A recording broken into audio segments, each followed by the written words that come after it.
Hello,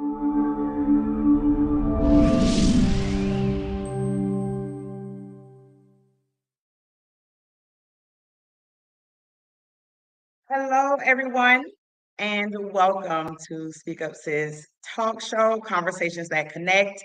This is the place where self published and independent authors have an opportunity to share their stories with you to inspire you to open up your mouth and share your own story. I'm your host, Angel Charmaine.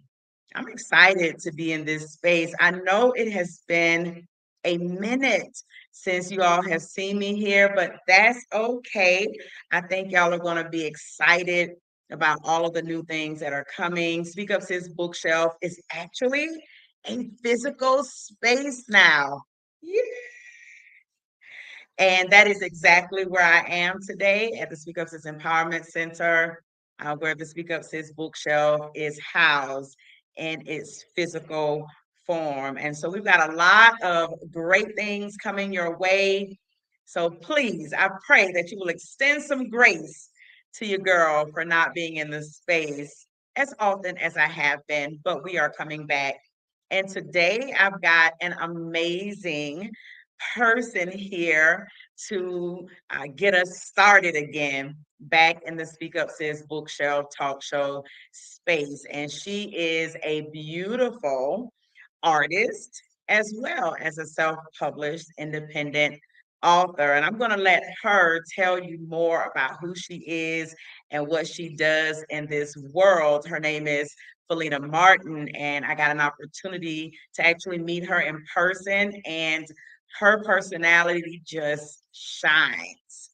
And she wrote a book called Sunshine in Hell. And I'm not really sure if that shine came from all the hell she's been through or if she was just born with it. Either way, we are going to find out a little bit more today about author Felina Martin and her book entitled Sunshine in Hell, right here on the Speak Up Sis Talk Show, Conversations That Connect. So I am going to bring Miss Felina Martin into the space. Hello, sis. How are you doing? Angel, I'm doing great, sister. How are you? I am doing well. I have no complaints. All right. All Every right. this side of the dirt is a good day. Hey, yes, indeed. We're gonna make it an amazing day for sure. That's that is right. Just let me say thank you for choosing to come into the Speak Up Sis Talk Show space. I appreciate you. I know that there are so many places that people can go. So anyone who makes a decision to come into this space to share yourself and your work and what it is that God has you doing in this world with our community, I am appreciative. So thank you for joining us today.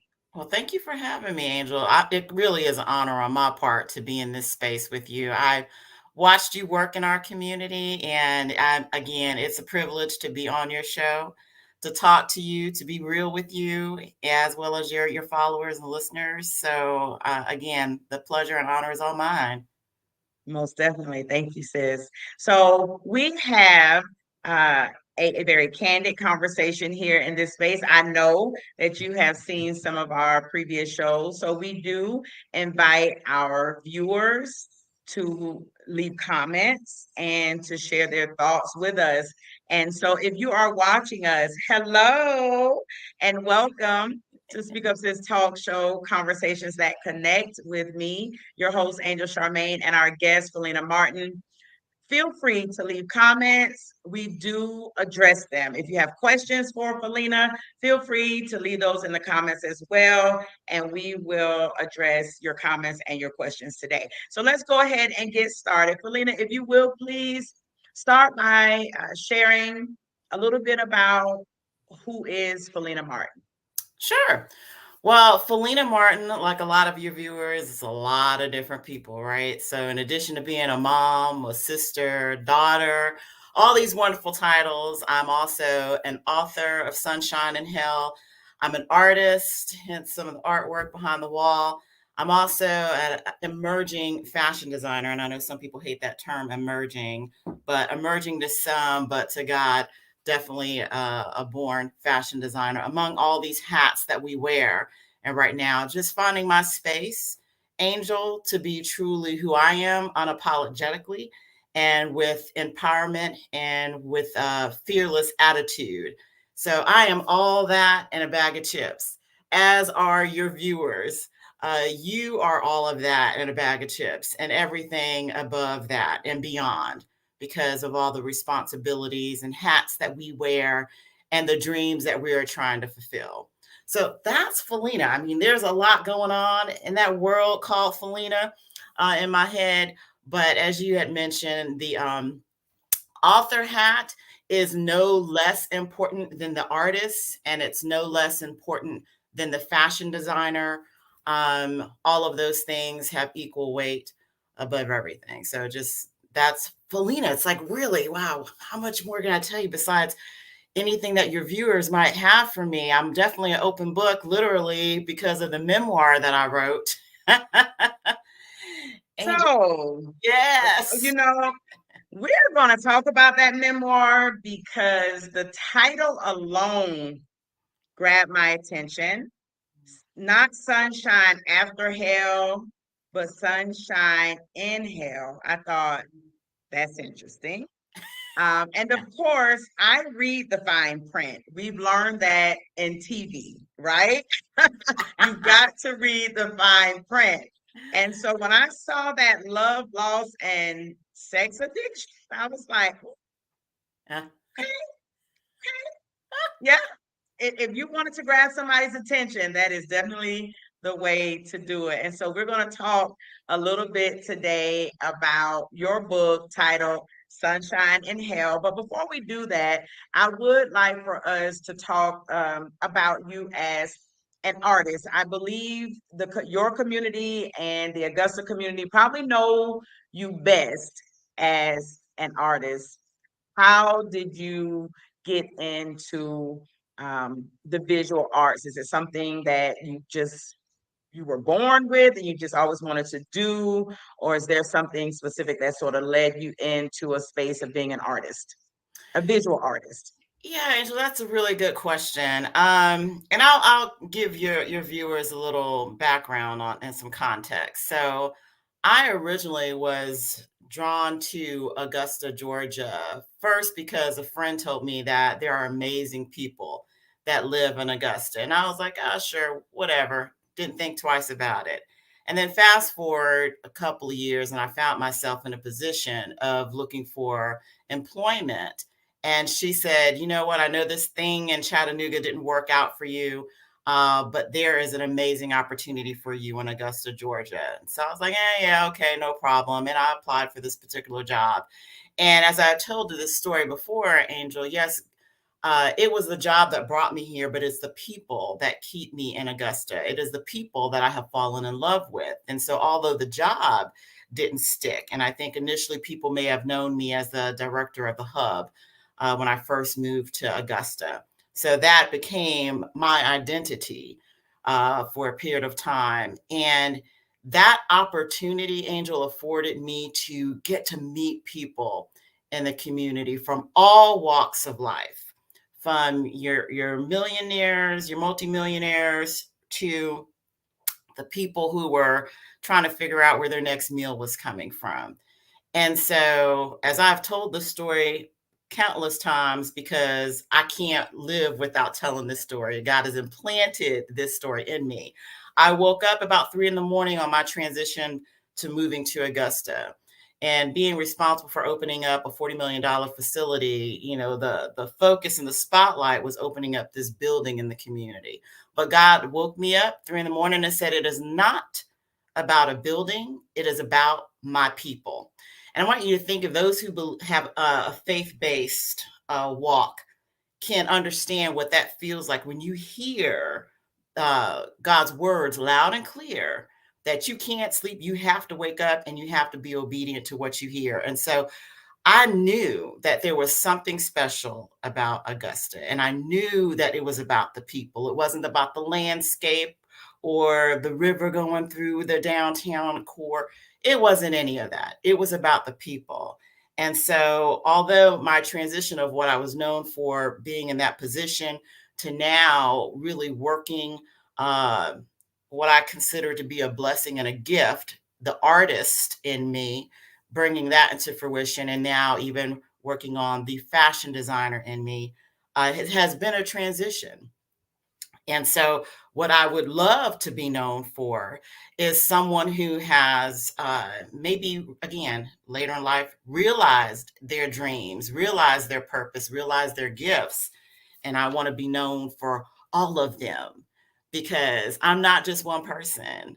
I'm not just one. And we can be a multitude of things and be phenomenal at those things. And so, for me, Angel, being known for all of them are very important to me. And I'm just coming into that realization, Angel, as I'm talking to you, really just absorbing that I am all those things. Mhm. You are. And that is okay. Mm, And I think sometimes, especially those of us who are a bit more seasoned, we come from some previous generations, you learn to grow up and be something, and that's what you are. What do mhm. you want to be when you grow up? I want to be a doctor, I want to be a lawyer, I want to be a painter, I want to be a fireman, whatever it is that you want to be, and then you're that thing, Yes. and that's what you are until you're no longer here. And I think it's a beautiful thing to be able to embrace being all of the different parts of us, and understanding that we have more than one gift, right? We have more than one Yes. talent, and Yes. it's okay to express those in the ways that we want to express them. So Augusta is a beautiful place. We've got lots of amazing people. I am actually learning to embrace this place I call home even the more now as well. So did the heart of your memoir start here? Did you Mm. decide I'm going to write, once you got here, you met these wonderful people and you're doing these things, I have to write a book? Or were you in your previous place where you're actually from? Not because you're not an Augusta native, but you are now a daughter of the Oh, man. city.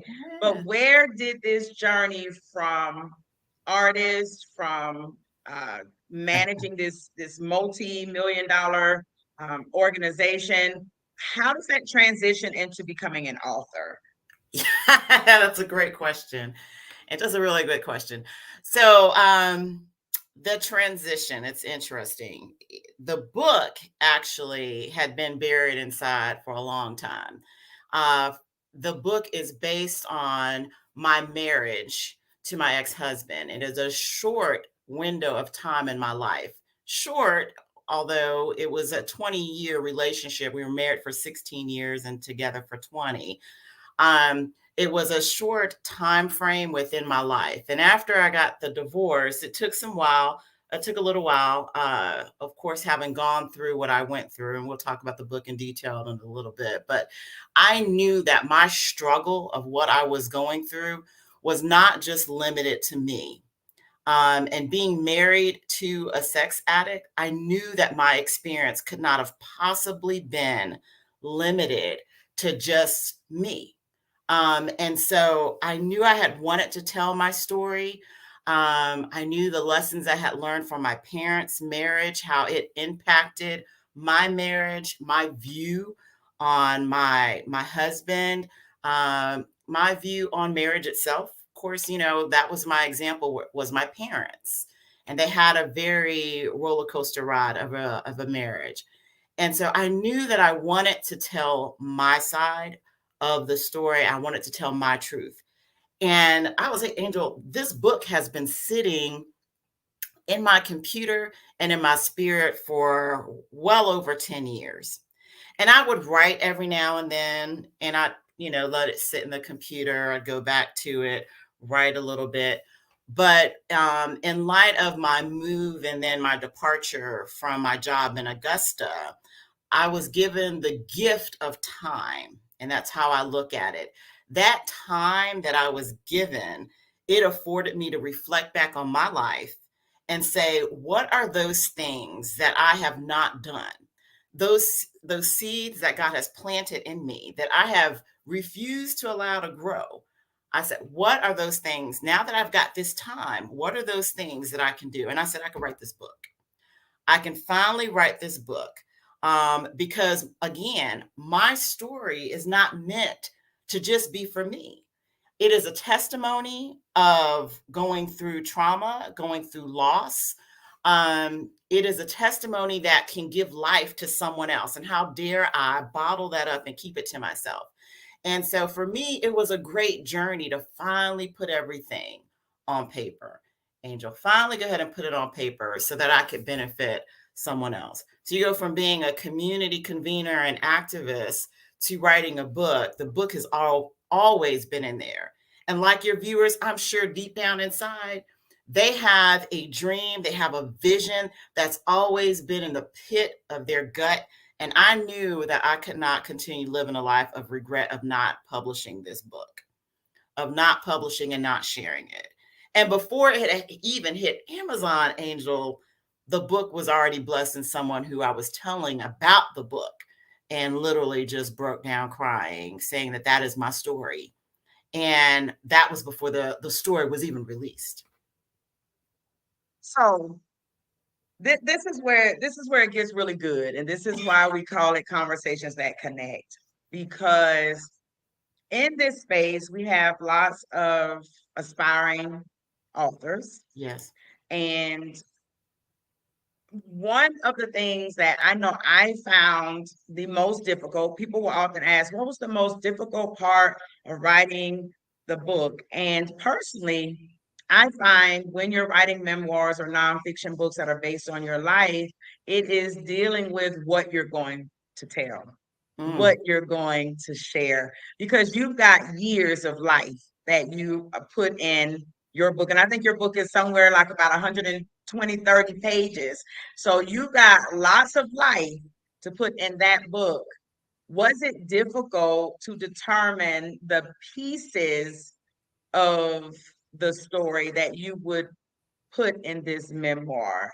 And second part of that, was it difficult for you to share the story considering there were other people involved in your story?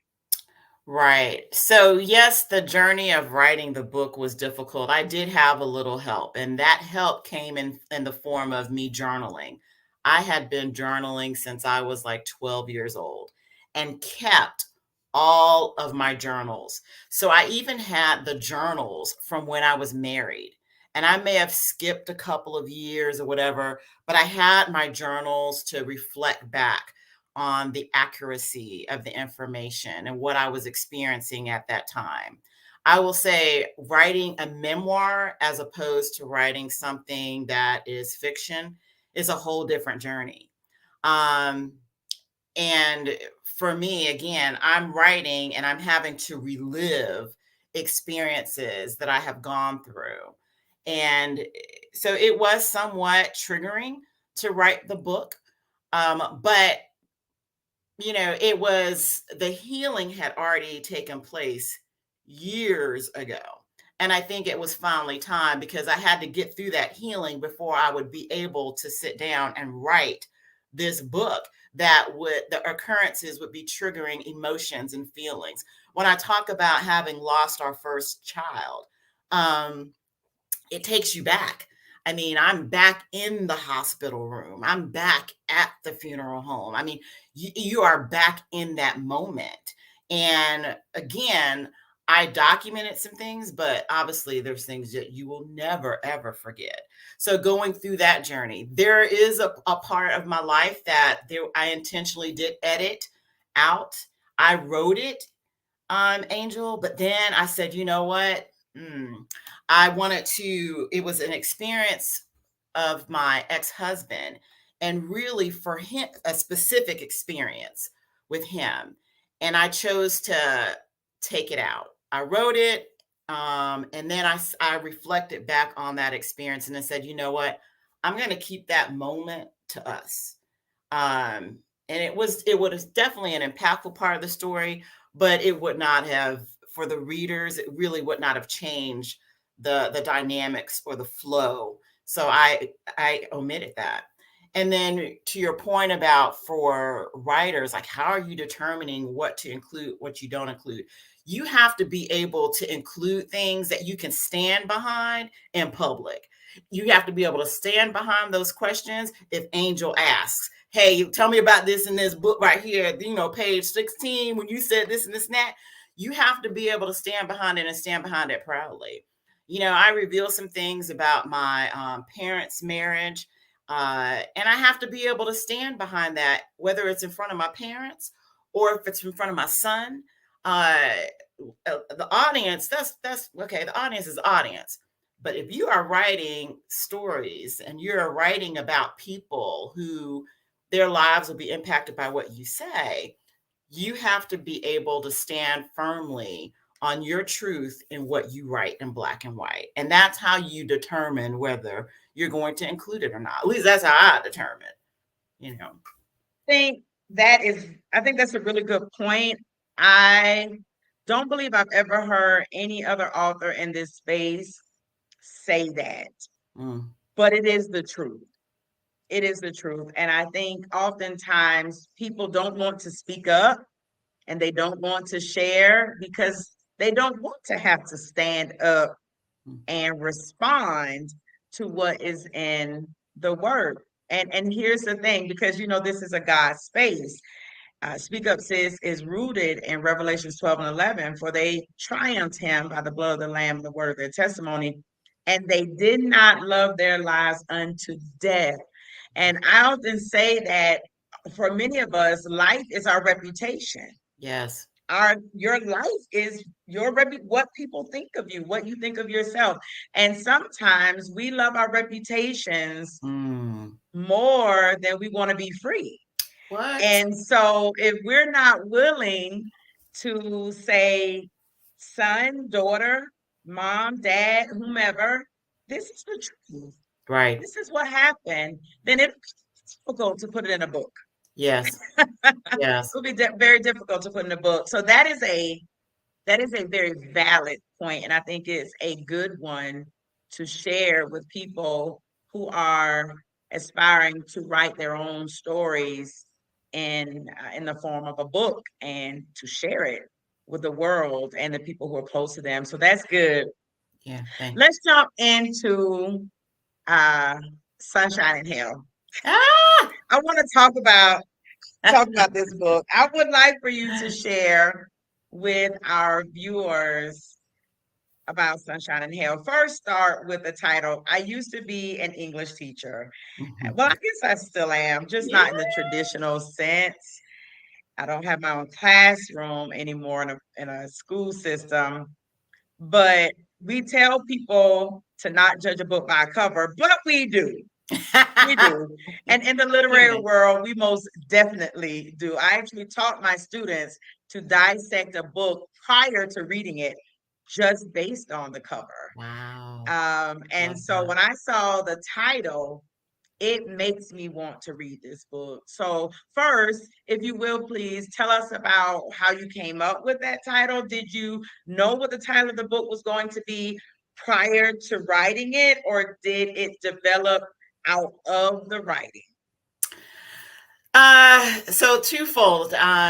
One, I was really toying with the title of the book, and I had toyed with the title years ago, because really having the title kind of inspires me a little bit more from a creative perspective. And so, one, my ex husband used to call me Sunshine. So that was my pet. My little nickname was called Sunshine. And boy, I love that nickname. So he'd call me Sunshine, number one. And then one morning, I remember watching Good Morning America. Pretty sure it's Good Morning America. But Robin Williams had, is it Robin Williams? I don't know. One of the anchors. Beautiful woman comes on and she looks into the camera and she's like, "Good morning, Sunshine." And I knew that was my message, that sunshine had to be in the title. And I knew that that journey that I had been in, that season of time in my life, I considered it to be hell on earth. And so when you look at sunshine, just brings light, to the world. But then you think of hell, uh, your stereotypical type of vision of what hell could be like, or enduring hell, enduring the heat, enduring the pain, the suffering, the darkness, that I knew the oxymoron between sunshine and hell was just a really powerful title. It exemplified exactly what I had felt during that season.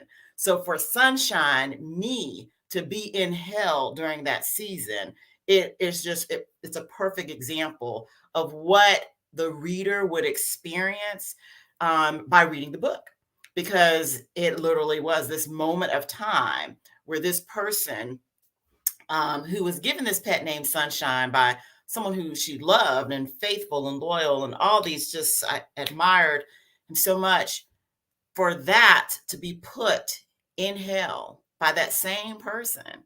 um it just, I knew it would just, it fueled the chapters in the book. Honestly, Angel, it fueled the chapters in the book. And so yeah, coming up with the title is, as you know, ooh, that could be that's harder sometimes than writing the book. But that Yeah, one, that was godsend. it's a daunting task. It brings up so many different thoughts for me, so many revelations about life in general, and how sometimes the very things that we desire, the things that bring us light at some point, or we think is going to bring us light and life and love and all the things, Yeah. actually pulls us to the deepest pits of hell. That's right. That's right. Yeah, that's right. So I totally get that. And now that makes so much more, that makes the story so much more profound, and knowing that, and knowing that, golly, the very person who was Sunshine, and who named you Sunshine, led you right into probably the, I don't know if it's the most devastating thing that's happened in your life, but a very dark place in your life. So, talk to us about Sunshine in Hell, a memoir of love, loss, and sexual addiction. And we don't want to give away spoilers, because what we do want is for people watching this to purchase your book. And Oh. so we don't want to give the spoilers, because it's a good one, but I would like for you to share with them a bit of what they can expect from your book. Sure, no problem. Well, I'll give you a couple of the titles of the chapters in the book just to kind of, again, tease you a little bit with it. So the first chapter is called War and Porn. All right. We start off really big. War and Porn is the first chapter. Then I go into the love story, and I think that's extremely important. I not only talk about the love story of my ex-husband and I, but I also talk about the love story of my parents, which was beautiful, and really to this day, it's beautiful. So Black love is real. Fight for it. Go for it. I love telling my love story, and I love my son to hear the love story of his parents, because it truly is beautiful. So I do go into that. Um, and then I have one chapter, which is my favorite, and it's called Conversations with a Pimp. And it's my favorite because it was a humbling experience that I had. And again, you got to read the book to understand that chapter, but it's called Conversation with a Pimp. And then, one, two is my faith is really strong in spite of the trauma and in spite of that season of this journey. I do have a chapter in here, Searching for Faith in Hell. And so, again, I gave you that vision of the pain, suffering, the darkness, the fire, the hurt that goes in hell, but finding your faith in the midst of it to get yourself out of it.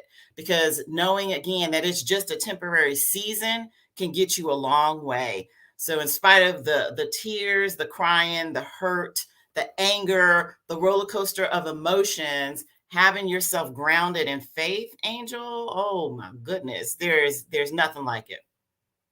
To ask this, do you believe, well, I won't say believe, were you a woman of strong, solid faith prior to this marriage and this experience? Because you said you found, right? So you find that faith in that place to get you out.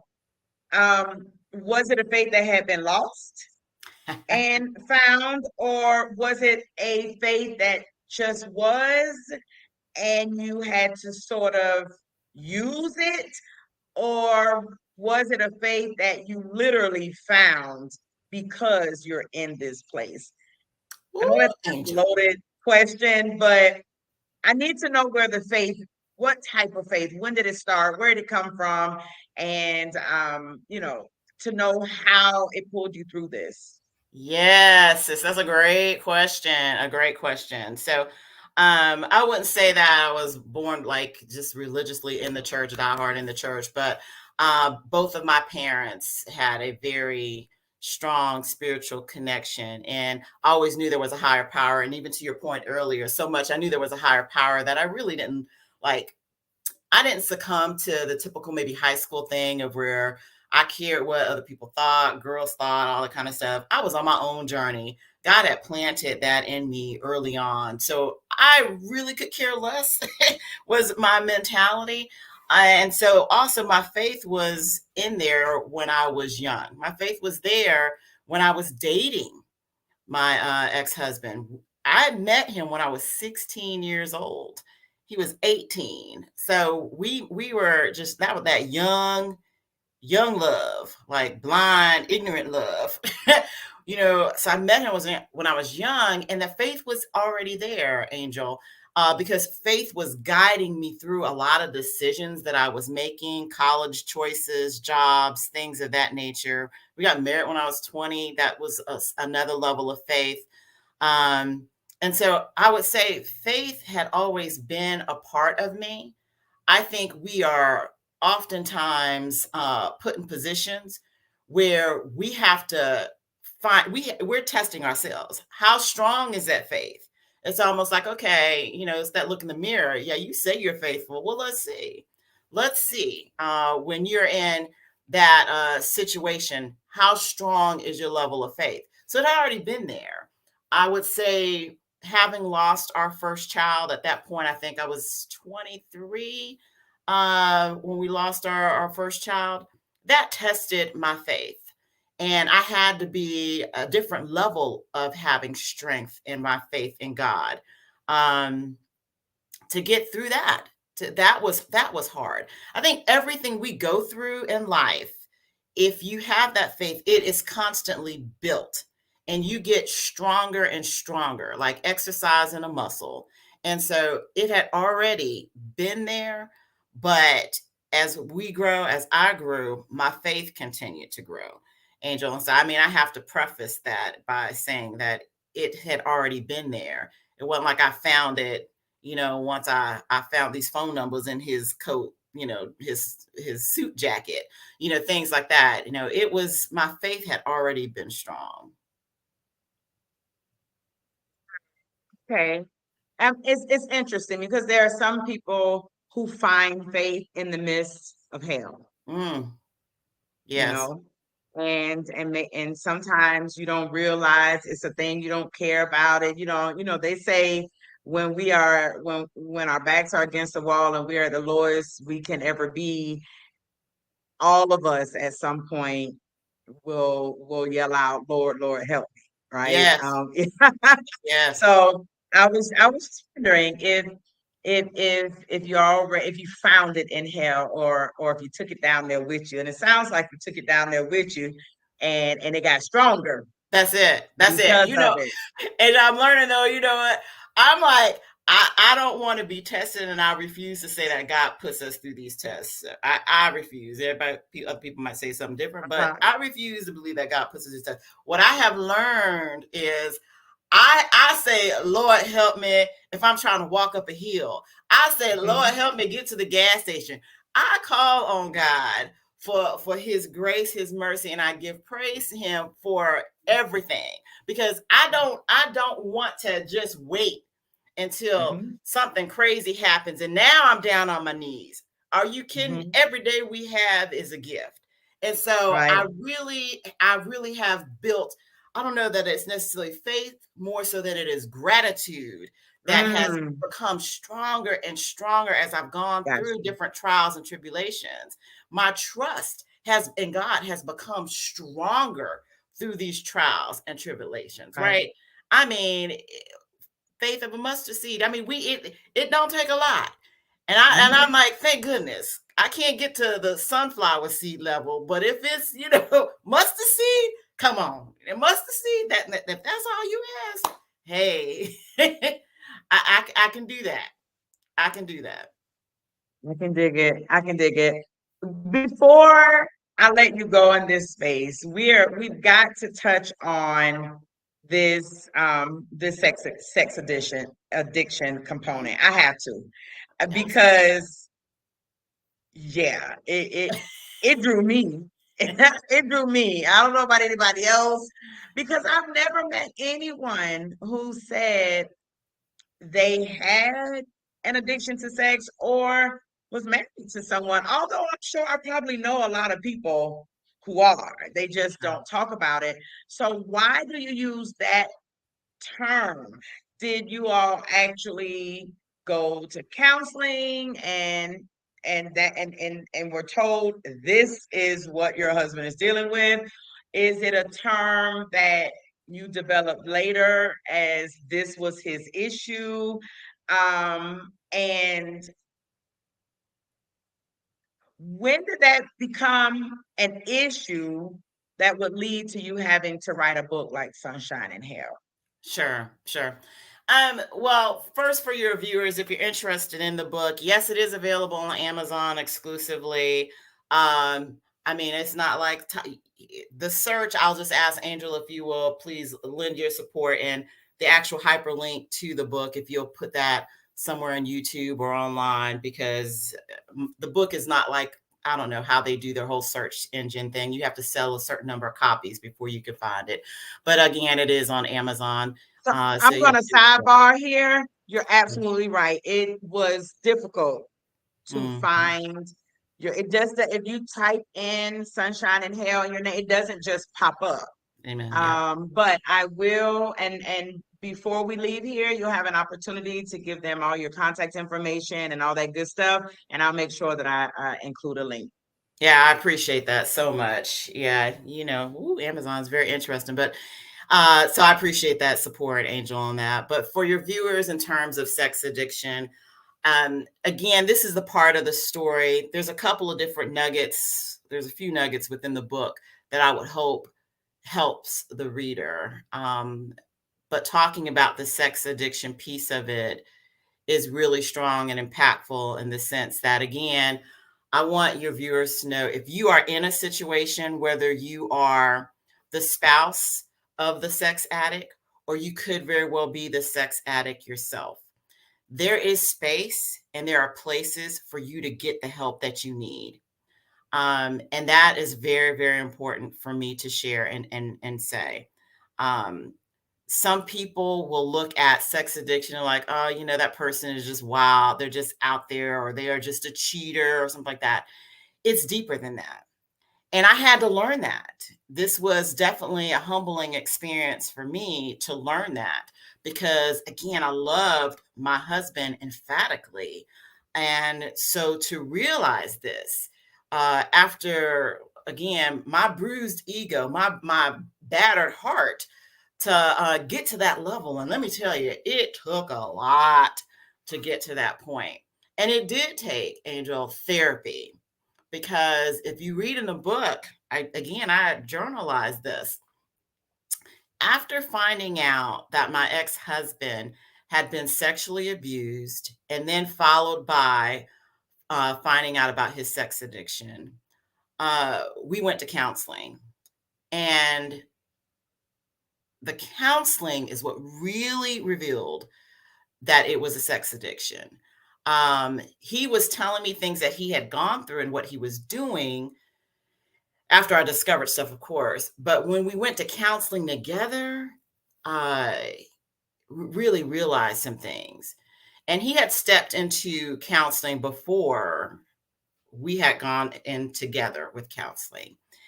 And with sex addiction, the difference and the reason that it's different than cheating or everything is like any other addiction. If you put yourself in harmful situations, you put yourself in harm's way, you put others in harm's way just to feed or get that addiction, you find it hard to stop doing something when you know that it's wrong, when you know that it puts your life in jeopardy or the lives that you love of others in jeopardy. Then that is a massive sound the alarm. It's beyond red flag. When you know that you can't stop, when you're physically feeling a withdrawal from it or the need to have it.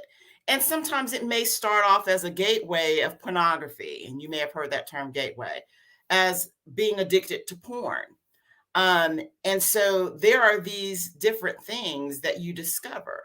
But therapy for me, uh, that was the I'll say that was the period on or that was the end of the question mark. That was the answer to is my husband addicted to sex? And the life he was living, it was two different sides. He was putting himself in harm's way. He was putting myself in harm's way um, with his addiction.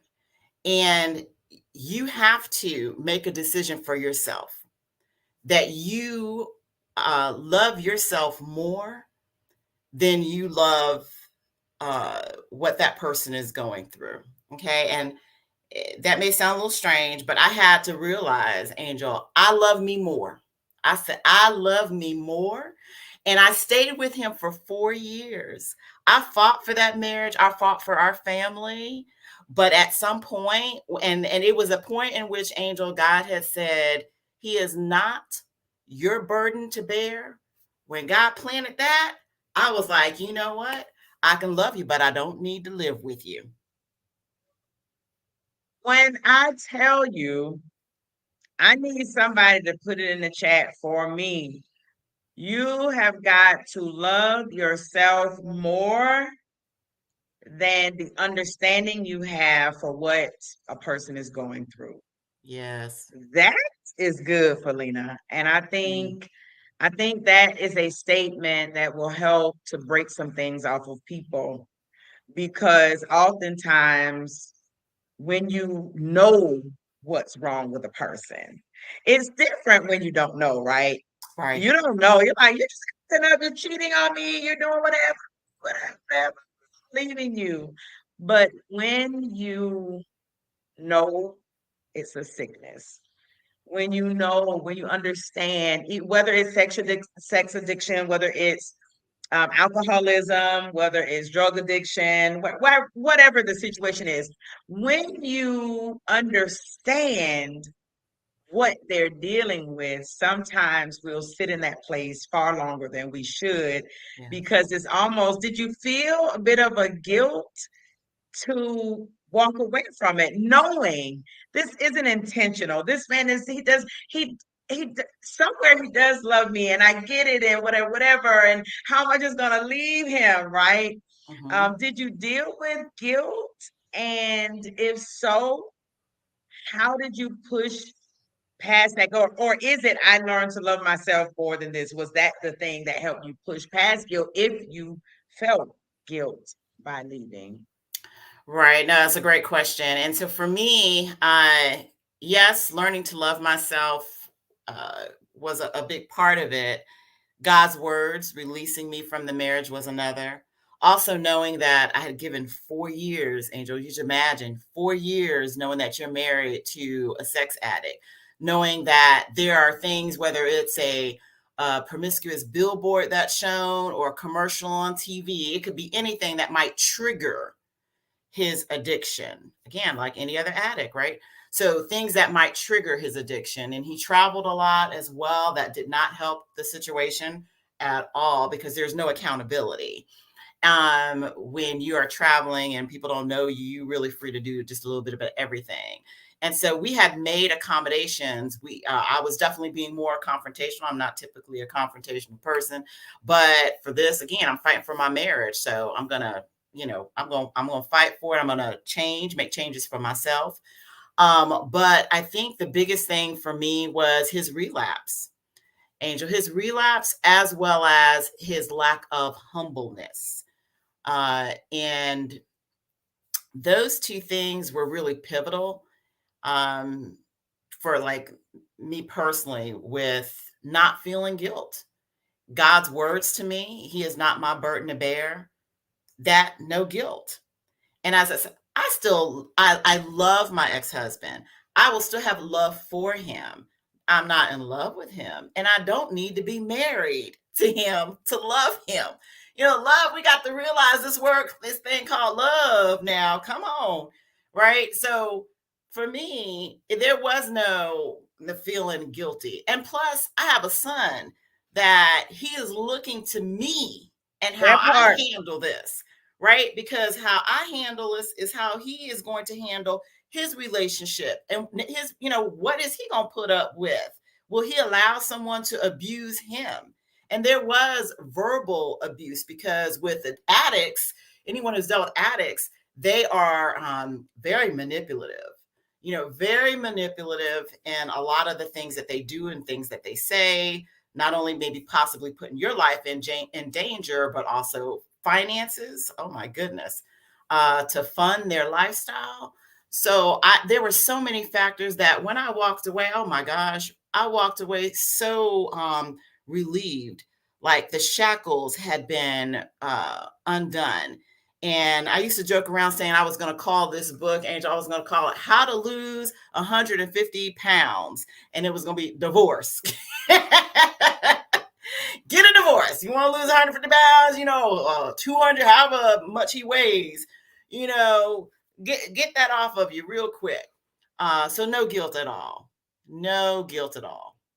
Yeah, and that makes sense. That makes sense, and I can totally totally understand that. Listen, Felina, I am happy to have been able to have this conversation with you. I am looking forward to having a copy or copies of Sunshine and Hell here in the physical Speak Up Sis bookshelf space. I have a group attached to this platform called Chit Chatting Books that I think this is probably going to be a really good book to chit chat about in that space. And so I'll definitely let you know when we decide to do that. And so I would like for you to talk to the people about how they can contact you. I know that you have a website, Yeah. so give them all of your contact information. Also, those of you who are watching, if you look at the bottom of the screen, you'll see scrolling our website for this talk show. And so the replay of this show will be housed at speakupsis.com/talk show, as well as all of our previous episodes. You can also find us on YouTube at Speak Up Sis. You'll be able to watch this as well. Felina, if you will, please leave everyone with your contact information and again, how they can access your book. And I did put a link in the comments, but I will also put it in the post for this video as well, and YouTube, Facebook, and all of the other places. Angel, you rock. You truly reflection of your name. So thank you so much for doing that. I'm all on social media, probably online and on the web a lot more than I need to be. So really, if you type in Felina Martin, you'll find me. You'll find a website, FelinaMartin.com, that goes more into specifically about the book. If you're interested in the clothing line that is based on my artwork, that's pretty simple. It's Pamoja, PAMOJANAUSA.com. So Pamoja.com.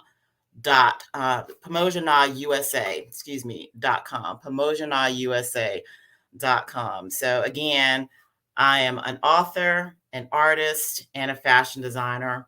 All of those, I wear those crowns. But you can easily find me online. I'm on social media, be it on Facebook, Instagram, LinkedIn.